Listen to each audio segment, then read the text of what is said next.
Jesús, tu presencia. Gracias, Padre maravilloso, porque somos objeto de tu misericordia. Cada vez que respiramos, cada vez que inhalamos, cada vez que exhalamos, podemos vivir un día más. Es un recuerdo de tu inmensa misericordia para con nosotros.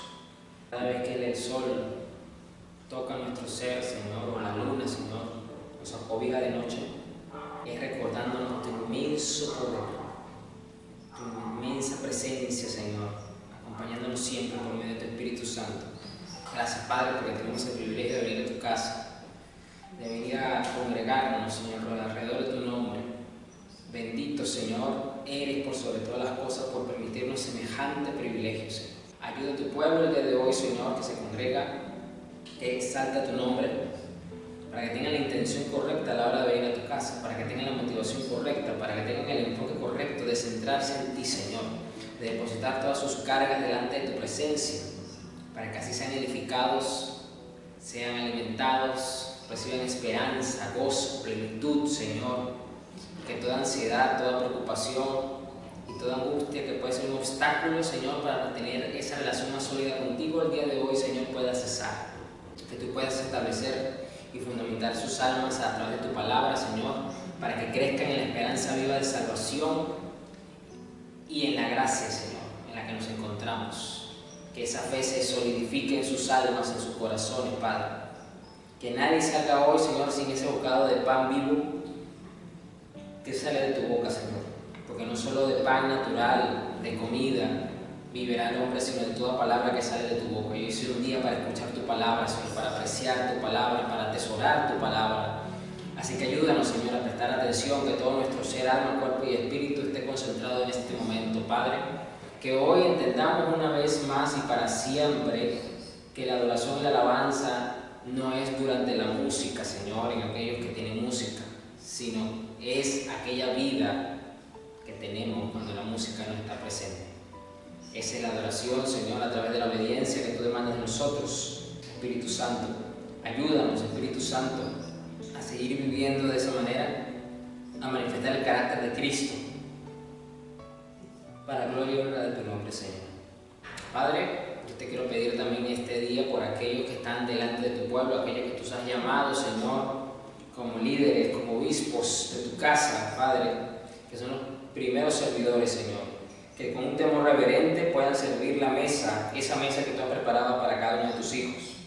Con temor reverente, Señor, ellos puedan pararse delante de tu iglesia y hablar tu palabra, Señor, como tú mismo la proclamarías si estuvieses una vez más físicamente entre nosotros, aunque te esperamos, Señor, con mucho anhelo para reunirnos contigo. Padre, ayúdanos a todos, que también seamos edificados, que tengamos nuestra confianza puesta, no en nuestra habilidad para llevar el mensaje, sino en el poder de tu Espíritu Santo, para llevar esa palabra que nosotros llevamos a los oídos, a los corazones, para que tu pueblo sea redarguido, sea animado, sea esforzado, sea edificado, Señor, para que en todo y por todos tú te lleves toda la gloria en todo momento, Señor. Ayúdanos, Padre. Amén. Hay una gran realidad hoy día, y es que el ser humano, y de esto no escapa la iglesia cristiana, los hijos de Dios, hay un énfasis muy prolongado en suplir las necesidades que todo ser humano tiene hoy día. El sistema siempre nos está bombardeando, el sistema siempre nos está hablando de que debemos suplir las necesidades que tenemos. El sistema siempre nos está diciendo: tienes este tipo de necesidad, bueno, te brindamos estas oportunidades para que suplas esas necesidades, y esto estresa a muchas personas a tal punto de que les llega a afectar su salud, porque el estrés es un enemigo silencioso, ya está comprobado, que al principio no se percibe, sino ya cuando empieza a afectar nuestra salud, y algunos consultan con el médico te dice: estás muy estresado, tienes altos niveles de ansiedad, de angustia, de preocupación, y ahí es que como que caemos en cuenta pues que es debido pues al ajetreo diario de suplir las necesidades que todos tenemos, de cubrir todas esas demandas mensualmente, que muchas veces son fijas todos los meses. Y el ser humano no se está dando cuenta en la iglesia de que, si bien es cierto, necesitamos suplir esas necesidades, como yo lo digo ahorita en la oración, que no de toda palabra que sale de la boca de Dios vive el hombre, que no solamente es del pan, y citando a Jesús, recordando también que tenemos en el Padre Nuestro, y en el Padre Nuestro Jesús dice: danos hoy el pan de cada día, diciendo esto entonces que podemos pedir por las necesidades que todos tenemos. Si bien es cierto que todo esto son verdades, también es cierto que la iglesia, los hijos de Dios, no han tenido mayor claridad y mayor prioridad en la mayor necesidad que la iglesia tiene. Si yo le pudiese preguntar a cada cristiano hoy día, ¿cuál es tu mayor necesidad? Yo creo que más de uno lo va a pensar antes de responderme, y quizás algunos se van a adelantar a responderme algunas cosas en base a lo mejor a alguna petición que tengan que necesitan suplir con urgencia. Pero más allá de las urgencias materiales que tengamos, la mayor necesidad es espiritual. Y vamos a ver cuál es exactamente a lo que yo me refiero. Cuando digo espiritual no quiero generalizar, sino hay uno en particular, muy puntual, que no debemos nunca perder de vista y que siempre debemos de tener, dándole mucha importancia. Vamos al Evangelio de Juan, capítulo 17. Yo voy a estar leyendo la Nueva Traducción Viviente, la NTV para los que me siguen vía digital, para los que luego van a mirar este video diferido. Les invito a compartir estos videos, los invitamos a que se suscriban al canal de la iglesia para que nos dé ese apoyo en los medios digitales, para que la palabra de Dios siga predicándose, siga expandiendo y esto pueda llegar a las personas que Dios quiere bendecir con este pan que Dios sirve en esta mesa.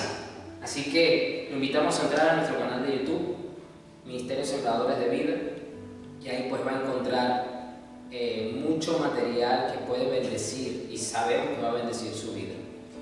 Bien, volviendo al punto acá de la prédica, Juan 17.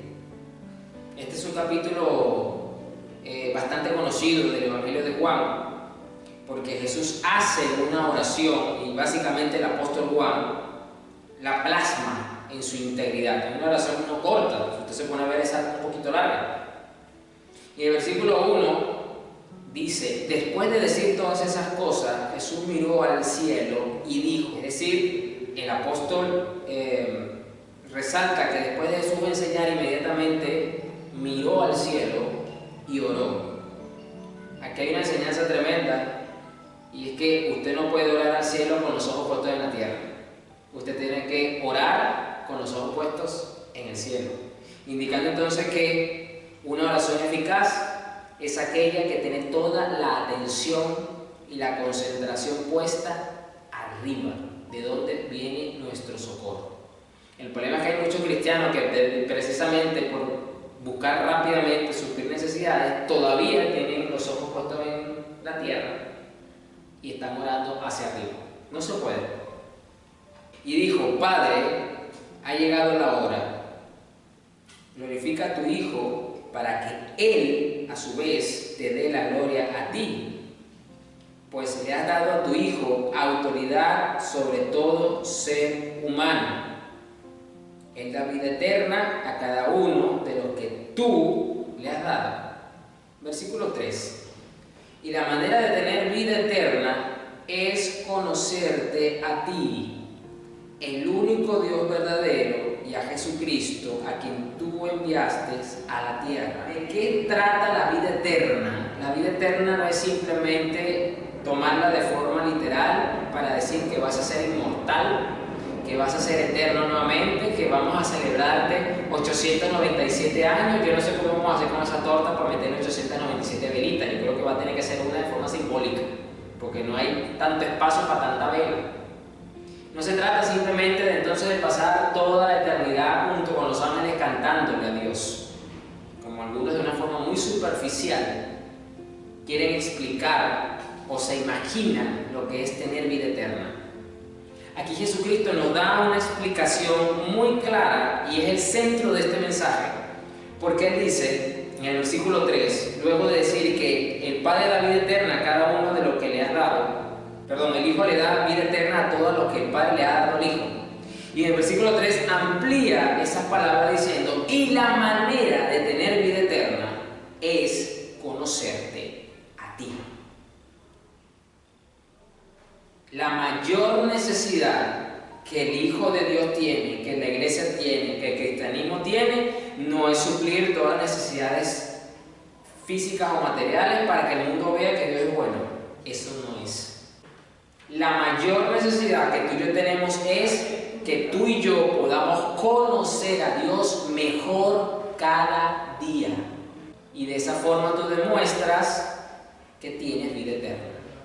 Un cristiano que se interesa más por suplir las necesidades materiales que por conocer a Dios, debería de cuestionarse entonces la espiritualidad que dice tener. Porque si tú dices que tienes a Cristo y que Cristo te ha dado vida eterna, que tú perteneces al pueblo de Dios, entonces tu enfoque, y ya lo dije al principio, no es nada malo ocuparnos de nuestras responsabilidades o querer tener algún deseo lícito por tener cosas para suplir las básicas, por ejemplo, sino que la manera de tener vida eterna, por eso quise leer esta versión, es conocerte a ti, el único Dios verdadero, y a Jesucristo, a quien tú enviaste a la tierra. La mayor necesidad que tú y yo tenemos, tu mayor necesidad, se llama este mensaje, con signo de exclamación, tu mayor necesidad, no es más dinero, aunque en estos sistemas, en estos tiempos, el dinero lo representa todo, porque para todo tienes que tener dinero para pagar. Quieres obtener un servicio bueno, tienes que pagar. Quieres tener un buen producto, tienes que pagar. Quieres una consulta profesional, tienes que pagar. Quieres hacer un trámite público, muchas veces vas a tener que pagar. Poquito, porque es público, pero vas a tener que pagar. Entonces, a pesar de eso, nuestra mayor necesidad no es dinero. Tampoco es tiempo, a pesar de que vivimos en un sistema que nos dice que tienes que trabajar mucho para poder tener recursos, para poder vivir holgadamente. Entonces tienes que invertir mucho tiempo para lograr tus objetivos. A pesar de que el tiempo es un recurso muy valioso que no podemos recuperar, a diferencia del dinero, que puedes perder el dinero pero lo puedes recuperar luego, el tiempo no lo puedes recuperar. Así que desde mi punto de vista, el tiempo es un recurso más valioso que el mismo dinero, pero a pesar de eso, no es nuestra mayor necesidad. No, bueno, pastor, pero recuerde que si usted pues, es independiente económicamente, usted puede tener recursos para servir a Dios, para buscar más a Dios. A veces eso es una excusa evangélica, porque a veces los que dicen esas cosas, luego que tienen la flamante independencia económica, lo menos que hacen es invertir tiempo para buscar a Dios. Pero no es nuestra mayor necesidad. Nuestra mayor necesidad es, como lo dice aquí Jesús, es conocerte a ti, al único Dios verdadero, y a Jesucristo. Ahora yo pregunto, y es una pregunta introspectiva, no para que me la responda ahorita, es para que usted mismo se la responda. ¿Cuánto tú conoces a Jesús? Ahora viene otra pregunta, ¿qué Jesús estás tú conociendo? Porque hoy día vemos que en la iglesia se están mostrando diferentes Jesús, y solamente uno es el verdadero. Ojo con eso. Por lo tanto, si hay diferentes versiones de Jesús, hay diferentes versiones de Evangelio. Eso quiere decir que hay muchos Evangelios y hay muchos Jesús que son falsos y solo uno es verdadero. ¿Y por qué tan importante es esta pregunta? Porque no vamos a poder conocer a Dios si no estamos conociendo correctamente al que Él envió para manifestarse a nosotros, que es Jesús. Dios hecho carne, Dios 100% hombre, Dios 100% Dios, a quien tú enviaste a la tierra. Yo te di la gloria aquí en la tierra al terminar la obra que me encargaste. Ahora, Padre, llévame a la gloria que compartíamos antes de que comenzara el mundo. Te he dado a conocer a los que me diste de este mundo. Si bien es cierto que él está refiriéndose aquí a los apóstoles, recordemos que los apóstoles en ese momento eran la representación de todo el pueblo de Dios, tanto judíos como gentiles. Solamente aquellos que están en Cristo se pueden considerar pueblos de Dios. Los que están fuera de Cristo no. Por lo tanto, dice acá que Cristo da a conocer a los que ya son del Señor, los que son del Padre, los que el Padre le ha dado a Él, ¿quiénes son? Versículo 6 dice, te he dado a conocer a los que me diste de este mundo. siempre fueron tuyos. Tú me los diste y ellos han obedecido tu palabra. Fíjese que hay una relación estrecha entre el conocer a Dios y el obedecer a Dios. Muchas veces nos cuesta obedecer o no vamos a crecer en obediencia si no crecemos en la relación que tenemos y que debemos, porque esa es nuestra mayor necesidad, de quién es Dios. Es una pregunta que a lo mejor usted cree que es de escuelita dominical, que eso no es como para nosotros, eso para esos son para los recién convertidos, los que están comenzando en el Evangelio, esos son para los que están en la escuelita dominical, esos son para los adolescentes, los hijos de los hermanos allá que se lo enseñen en las hermanas que se encargan de ellos. Eso no es para nosotros, pastor. Yo tengo 30 años en el Evangelio y ya yo estoy para hablar, para que me expliquen de otras cosas más profundas. Pues déjame decirte algo, no hay nada más profundo que conocer a Dios. Un ser eterno, soberano, omnipotente, justo, bondadoso, misericordioso, que escapa de nuestra comprensión, que se escapa de nuestro entendimiento, porque nosotros tenemos límites. ¿Cómo tú conoces a un ser que es eterno? Te quiero recordar que cuando el ser humano cae en la presencia de Dios, hablando del huerto del Edén, en la humanidad inmediatamente pasaron varias cosas. Número 1, cayó en una muerte espiritual. Número 2, perdió privilegios. Y número 3, perdió la imagen, perdió el conocimiento de quién es Dios. Eso ocurre por causa del pecado. Eso ocurre por causa del pecado. Y nosotros no escapamos de esa realidad.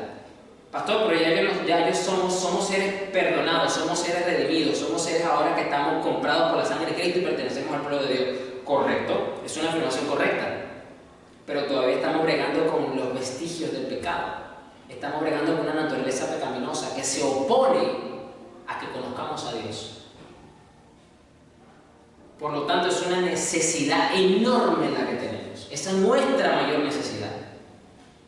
Conocer a Dios cada día. Ahora yo te vuelvo a hacer otra pregunta. ¿Estás conociendo a Dios o empezaste? Porque estamos básicamente todavía en el primer trimestre del año. Estamos como quien dice todavía en la primera parte del año 2024. ¿Estás empezando a conocer a Dios más ahorita que como lo conocías el año pasado? Eso es otra pregunta que te tenías que hacer. O si ya eres de lo que tenía bastante tiempo en el Evangelio, ¿conoces a Dios ahorita más de lo que lo conocías cuando te convertiste? Parece una pregunta sencilla. Bueno, sí, pastor, eso fue hace ya 30 años, eso fue hace ya 40 años, sí lo conozco un poco más. Bueno, entonces te reformulo la pregunta. ¿Estás creciendo en el conocimiento de Dios, de quién es Dios? ¿Que esa curva sea ascendente? ¿O es una línea recta que se ha mantenido? Porque entonces eso quiere decir que te has estancado en el tiempo.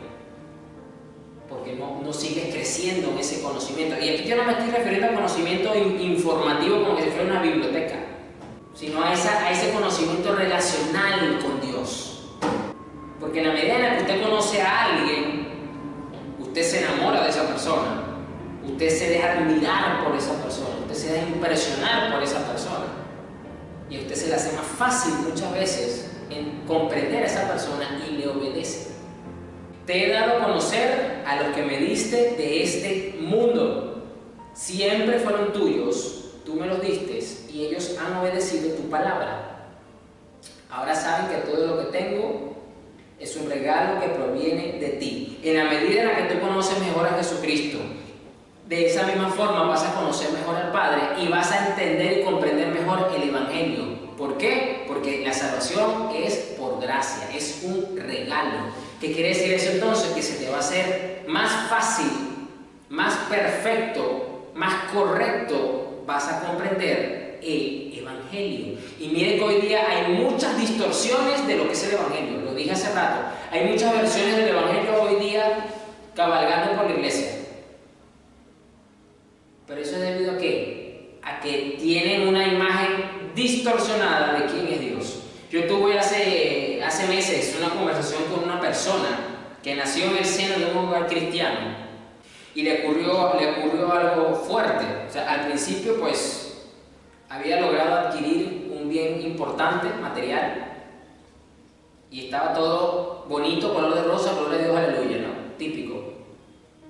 Pero ¿qué pasa? Un día el amigo de lo ajeno, el ladrón, vino y se lo quitó.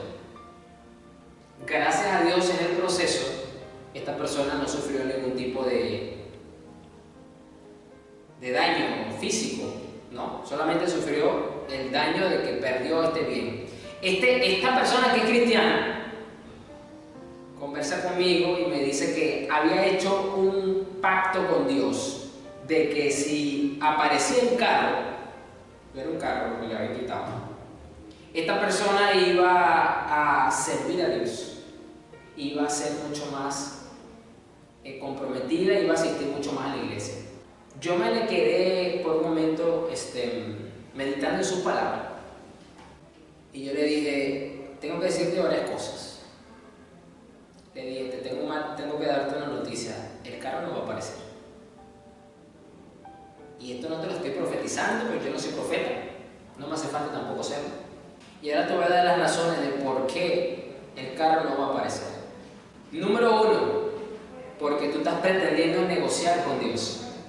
Es más, voy a ir más allá, pretendes chantajearlo, porque le pretendes decir que si solamente le vas a servir, si él te devuelve lo que el ladrón te quitó.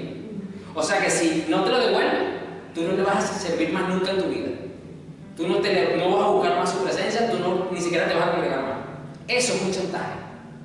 Y por lo tanto, te tengo otra noticia, a Dios nadie lo puede chantajear. Eso es ofensivo para Dios, y te digo una cosa, eso demuestra lo muy poco que tú conoces a Dios, a pesar de que naciste en un hogar cristiano. No, pero yo tengo la fe de que el carro va a aparecer.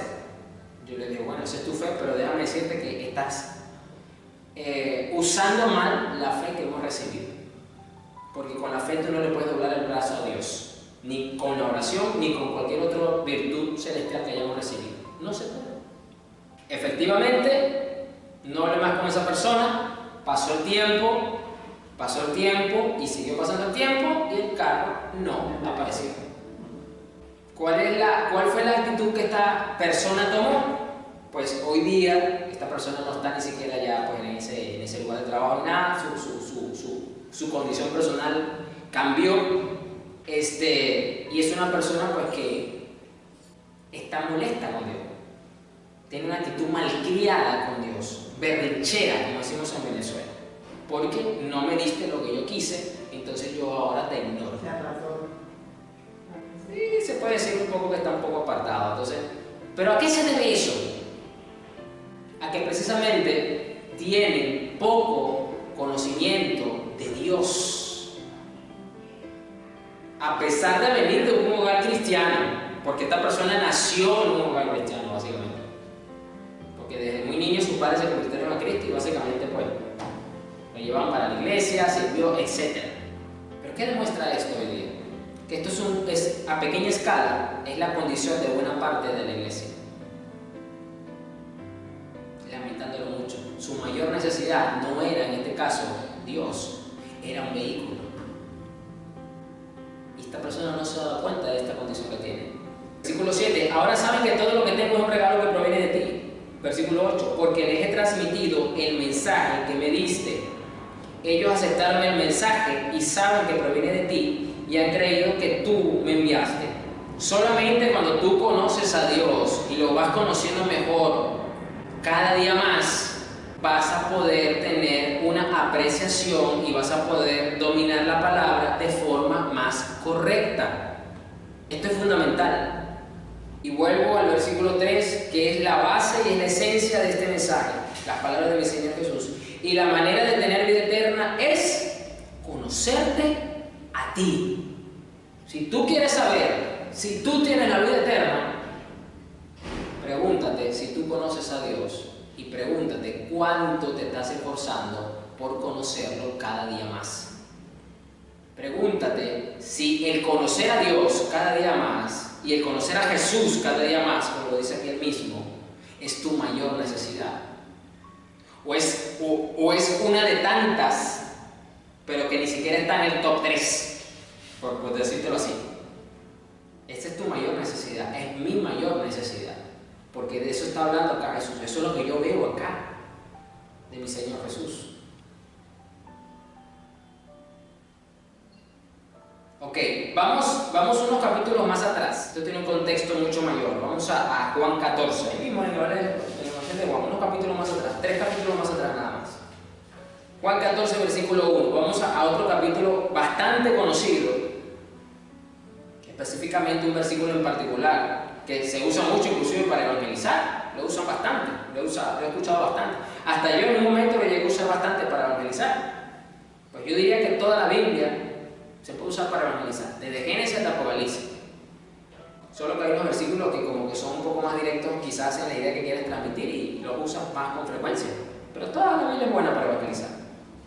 Versículo 1 dice: no dejen que el corazón se les llene de angustia. Confíen en Dios y confíen también en mí. En la medida en la que tú conoces más y mejor a Dios, se te va a hacer más fácil confiar en medio de las peores presiones y circunstancias que Dios permita que atravieses. La falta de fe o esa firmeza, es decir, una fe fuerte, sino que algunos tienen una fe como de gelatina, un poco débil, se debe a que su conocimiento de Dios es igual de gelatinoso que la fe que tienen. ¿Tú quieres una fe sólida, una fe fuerte? Tienes que tener un conocimiento sólido y fuerte en Dios. ¿De quién es Dios? Todos hemos leído, ¿cuántas veces usted no ha leído la historia de Daniel en el foso de los leones, la mesa de Abednego en el horno de fuego, situaciones apremiantes en la Biblia que son inspiradoras y motivadoras para nosotros hoy día? Pero esas personas tienen un conocimiento sólido de Dios y por lo tanto tienen una confianza sólida también en Dios. Así que las dos cosas van de la mano. Tú quieres una fe sólida, tú tienes que tener un conocimiento sólido de quién es Dios. Versículo 2: en el hogar de mi padre hay lugar más que suficiente. Si no fuera así, ¿acaso les habría dicho que voy a prepararles un lugar? Cuando todo esté listo, volveré para llevarlos, para que siempre estén conmigo donde yo estoy. Esta es nuestra esperanza. Esperamos a Cristo por segunda vez, porque Él ya lo prometió, ya lo había anunciado. Y ustedes conocen el camino que lleva a donde voy. Y yo creo que más de uno estamos como Tomás, como el apóstol Tomás en el versículo 5. No, Señor, todavía no conocemos eso, no sabemos el destino, no sabemos a dónde vas, dijo Tomás.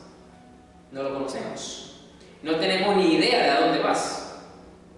¿Cómo vamos a conocer el camino? Jesús le contestó: yo soy el camino, la verdad y la vida. Nadie puede ir al Padre si no es por medio de mí. Así que cuando Jesús dijo que ustedes conocen el camino, se estaba refiriendo a sí mismo. Pero Tomás lo había agarrado por otro lado, como muchas veces pasaba con los apóstoles. Y Jesús tenía que explicar, abrir más sus palabras para poderlos encauzar y decir: espérate, Tomás, yo no te estoy hablando de un camino natural, literal.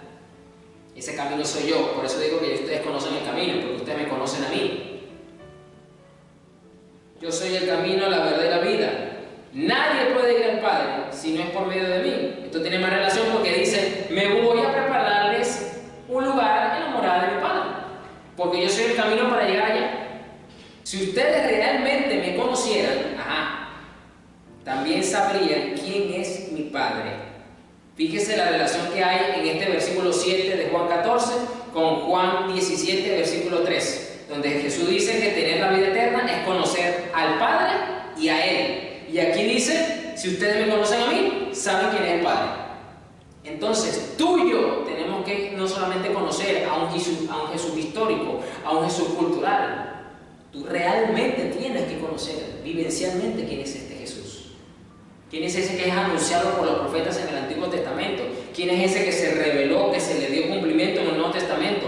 ¿Y de quién es aquel que las profecías dicen que va a volver?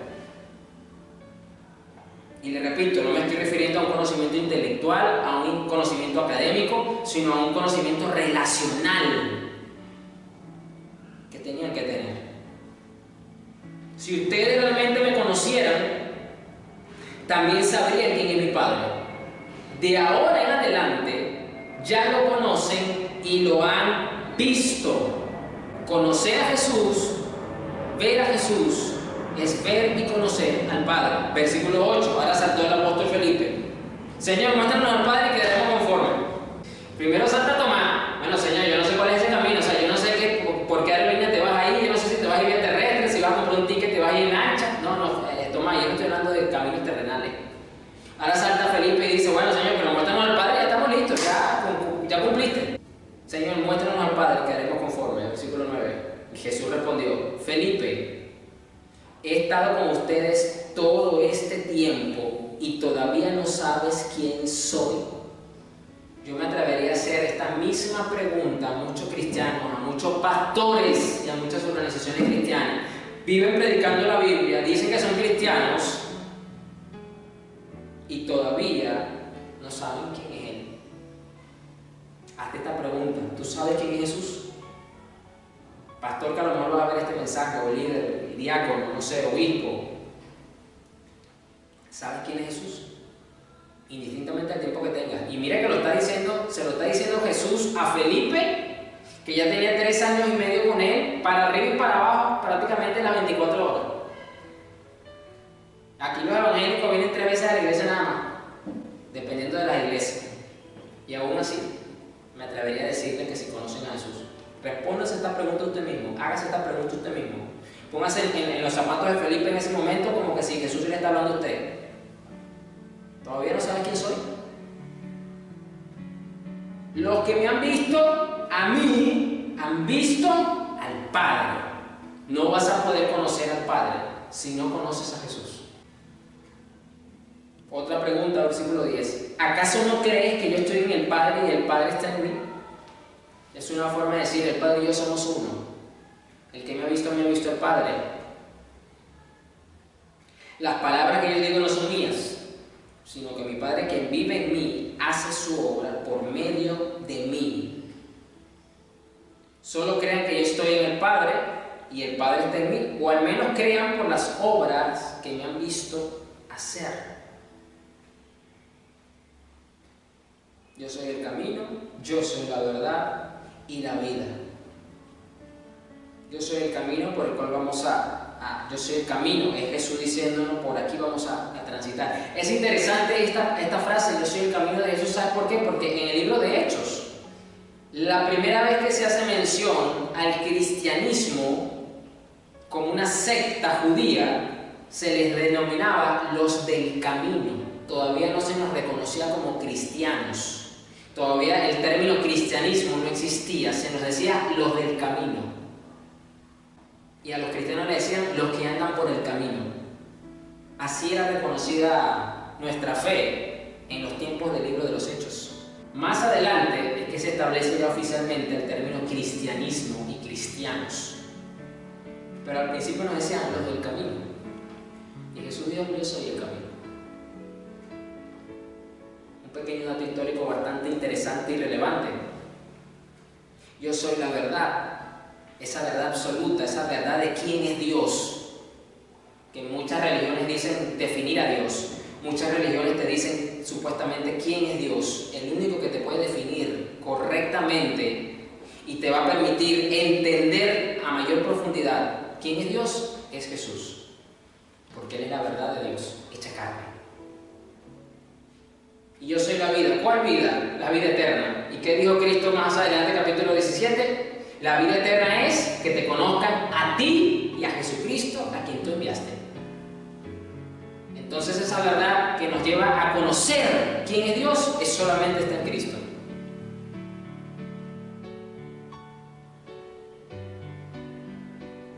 He estado con ustedes todo este tiempo y todavía no sabes quién soy. ¿Cuánto tiempo ha estado Cristo contigo? ¿Cuánto tiempo tienes tú en el Evangelio? 30, 40, 25, 17, 18, 3, 2 meses, un día, no sé. Pero Él ha estado ahí contigo. Aquí quiero resaltar, aunque no lo tenía en mis notas, pero es que me cae como anillo al dedo. Creo que está en Lucas, en los capítulos finales, dice los discípulos que van camino a Emmaus. Jesús había muerto, había resucitado, ya había resucitado y estaba en el proceso de aparecerse a muchas personas durante 40 días. Y van estos dos cristianos, o por lo menos dicen que son creyentes porque creían en Jesús, caminando. Iban conversando lo que hizo Roma con Jesús, que lo habían crucificado, toda la revolución que había pasado y todo aquello. Y Jesús se les aparece en el camino y se les pone al lado. Y se hace como que uno más. Y ellos están hablando. Llegan a un punto, dice la Escritura, que Jesús hace como que se va a ir. Y ellos le dicen, ya va, pero no te ves todavía porque es muy tarde, quédate con nosotros y si quieres te vas cuando amanezca. Y Jesús le sigue la corriente. Usted lo puede leer todo esto, lo que estoy parafraseando y resumiendo rápidamente el texto. Y se queda ahí con ellos a escucharles. Y en un punto le preguntan, ¿no has escuchado lo que hicieron con Jesús, que lo mataron y todo aquello? Y en ese momento que le dan esa iniciativa, Jesús dice, pero es que ustedes no entienden las Escrituras. Y les explica las Escrituras en cuestiones de segundos. Y agarra el pan, lo parte y desaparece delante de sus ojos.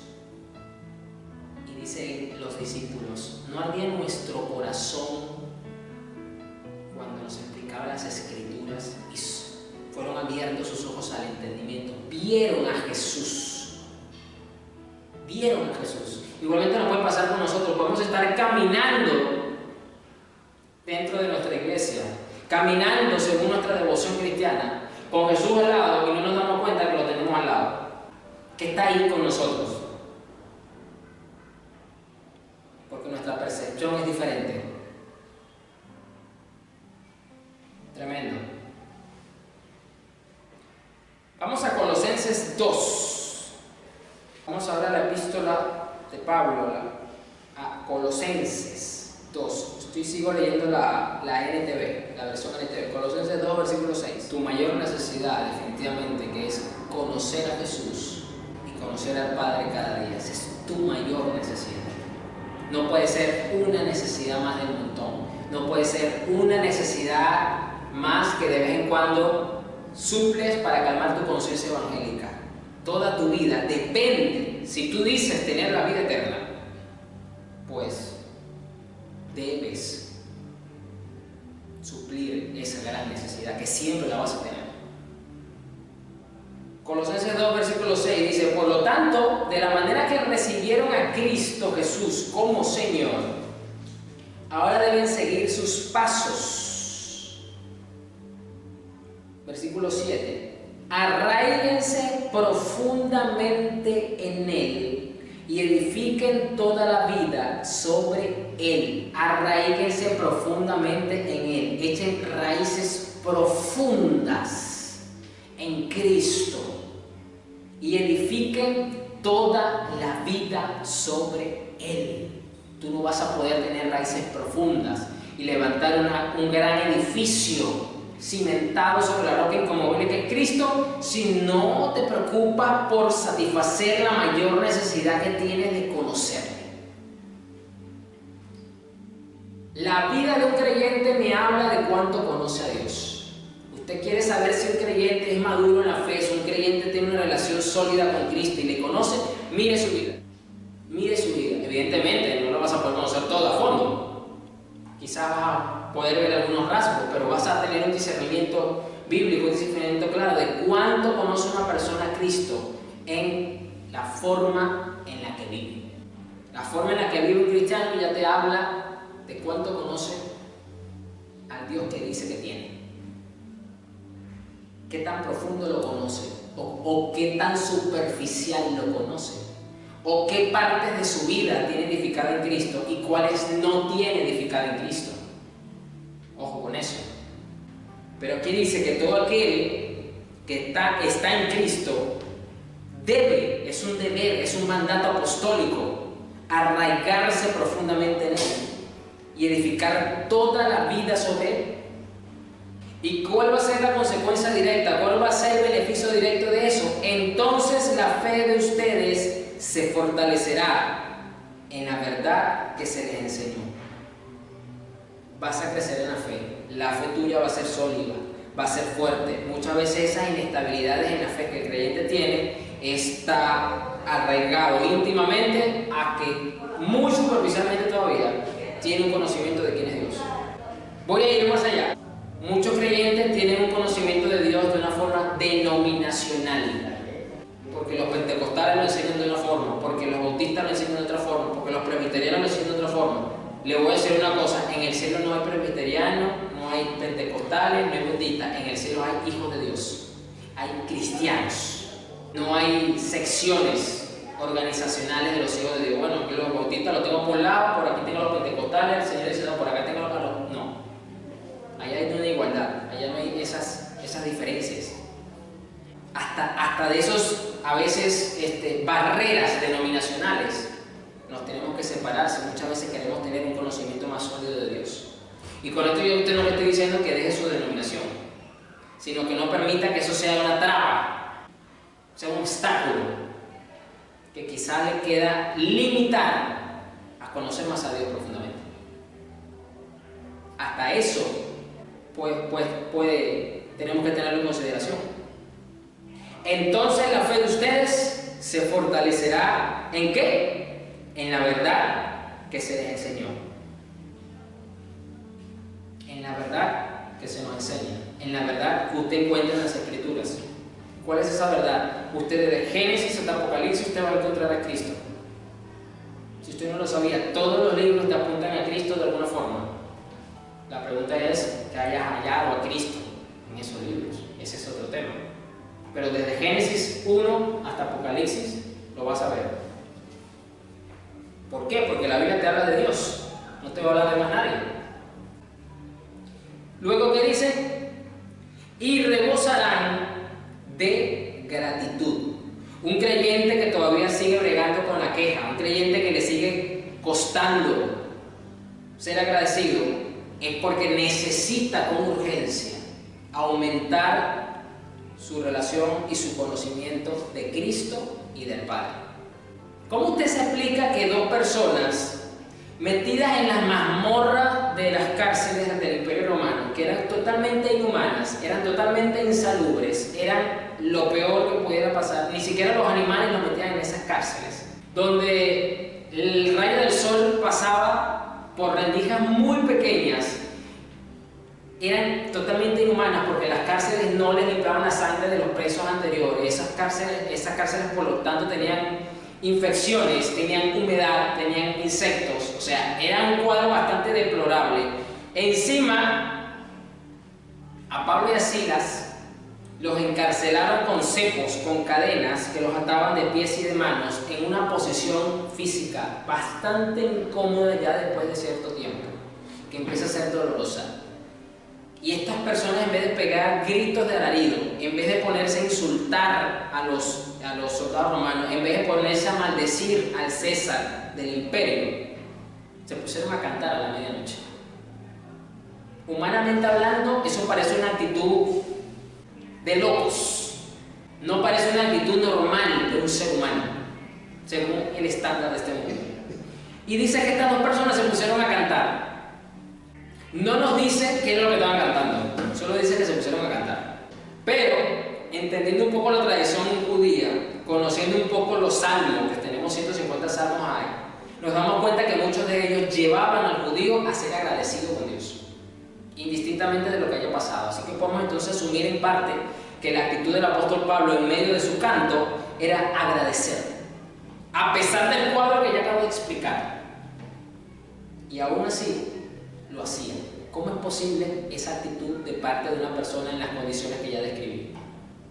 Porque es una persona que definitivamente tenía un conocimiento sólido de quién es Jesús y quién es el Padre. Lo mismo nos puede pasar a nosotros, nos tiene que pasar a nosotros. Y de esa forma la queja va a desaparecer. Un corazón quejumbroso es un corazón que todavía no es sólido en su conocimiento de Dios. Así de simple. Vemos otro caso de Job. Ya el caso de Job es ampliamente conocido. ¿Cómo usted se explica que Job no se quejara con lo que le pasó? Creo que tenía suficiente argumento natural para quejarse. De dolor, de rabia, de ira, de por lo que usted quiera. Pero no se quejó. Porque era un hombre que conocía a Dios. A pesar de eso, en el capítulo final dice, ahora mis ojos te ven. ¿Qué quiere decir eso? ¿Que no conocía a Dios? No, que ahora te conozco más. Y estoy asombrado. Ahora mis ojos te ven. Como lo dice Reina Valera. ¿Qué quiere decir eso? Es una forma, es una expresión de decir, tengo más claridad, mucha más ahora de quién eres tú. Tengo más entendimiento de quién eres tú. Eso tiene que pasar con nosotros. ¿Para qué? Como lo dice esta versión, y rebosarán de gratitud. No permitan que nadie los atrape con filosofías huecas y disparates elocuentes que nacen del pensamiento humano y de los poderes espirituales de este mundo y no de Cristo. Pues en Cristo habita toda la plenitud de Dios en un cuerpo humano. En la medida en la que tú conoces a Dios sólidamente y a Cristo y el Evangelio, doctrinalmente vas a ser más sólido, más estable y vas a tener un discernimiento más claro. Y cuando escuches algo que no es tú, eso no es así.